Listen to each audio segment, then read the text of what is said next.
बहुत समय पहले की बात है। एक गांव था जिसका नाम था धूपगढ़। वहां की धरती इतनी गर्म हो चुकी थी कि दोपहर में सड़क पर अंडा रख दो तो वो फ्राई हो जाए। खेत सूख चुके थे, कुएं सूख चुके थे और लोगों के होंठ सूख चुके थे। एक जमाना था जब इस गांव में हरियाली होती थी, पर अब तो केवल धूल उड़ती थी।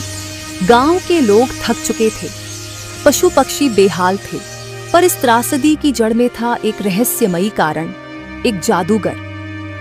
छोटे से गांव शहजादपुर में ये किस्सा शुरू हुआ।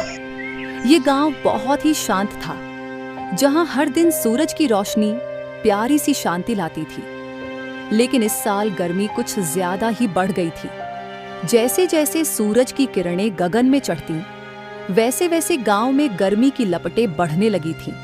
लोग कहते थे कि इस बार सूरज कुछ ज्यादा गुस्से में है। उसकी लपेटें जमीन पर आग की तरह गिर रही थीं।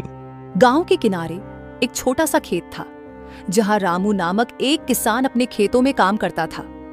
वह दिन रात मेहनत करता, लेकिन इस साल की गर्मी ने उसकी मेहनत का पूरा मजा किरकिरा कर दिया था।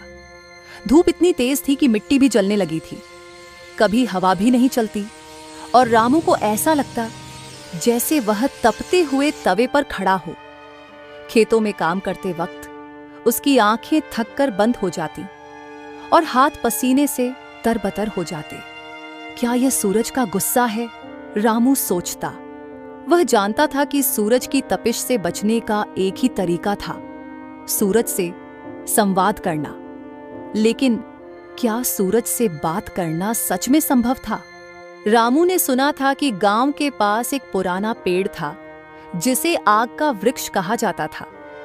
लोग कहते थे कि यह पेड़ कभी जादुई शक्तियों से जुड़ा हुआ था और वह सूरज से बात करने की शक्ति रखता था। यह पेड़ बहुत ही पुराना था और उसकी छांव के नीचे बैठने से गर्मी कम हो जाती थी। लेकिन इस पेड़ के बारे में बहुत कम लोग जानते थे और रामू भी अब तक उससे अनजान था। एक दिन जब रामू खेतों में काम कर रहा था, अचानक उसे जोर की गर्मी महसूस हुई। सूरज की तपिश इतनी तीव्र थी कि उसकी आंखों के आगे अंधेरा छा गया। तभी उसकी नजर उस पुराने पेड़ पर पड़ी। रामू को महसूस हुआ कि यह वही पेड़ है जिसे लोग आग का वृक्ष कहते थे। उसने अपनी औजार छोड़ी और सीधे उस पेड़ की छांव में बैठ गया। जैसे ही वह पेड़ के नीचे बैठा, उसे एक अजीब सा एहसास हुआ, जैसे पेड़ ने उसे अपने अंदर समा लिया हो। किसी ने मुझे पुकारा है? रामू चौंकते हुए। क्या ये आवाज पेड़ से आ रही है? तुम ठीक सुन रहे हो किसान, मैं ही वह पेड़ हूँ जो तुम्हें। तुम सूरज से बात कर सकते हो? वो इतना गुस्से में क्यों है? हाँ, मैं बात कर सकता हूँ। सूरज पिछले कई दिनों से परेशान है। उसकी तपिश के कारण धरती पर जलन बढ़ रही है। उसे शांति चाहिए, लेकिन किसी ने उससे समय पर बात नहीं की। रामू ने ठान लिया था कि वह यह करेगा। अगली सुबह जब सूरज आकाश में चमकने लगा, रामू ने अपनी यात्रा शुरू की। रास्ता कठिन था, लपटें हर दिशा से उसे झुलसाने लगी, मगर रामू का इरादा अडिग था। सूरज मामा, मैं रामू, इस गांव का किसान, आपसे बात करना चाहता हूँ। क्या तुमने मेरे गुस्से को महसूस किया है किसान? तुम्हारे जैसे छोटे लोग मेरे सामने कैसे खड़े हो सकते हैं? हम आपकी ताकत को समझते हैं सूरज मामा, लेकिन हम सबको जीने का हक है।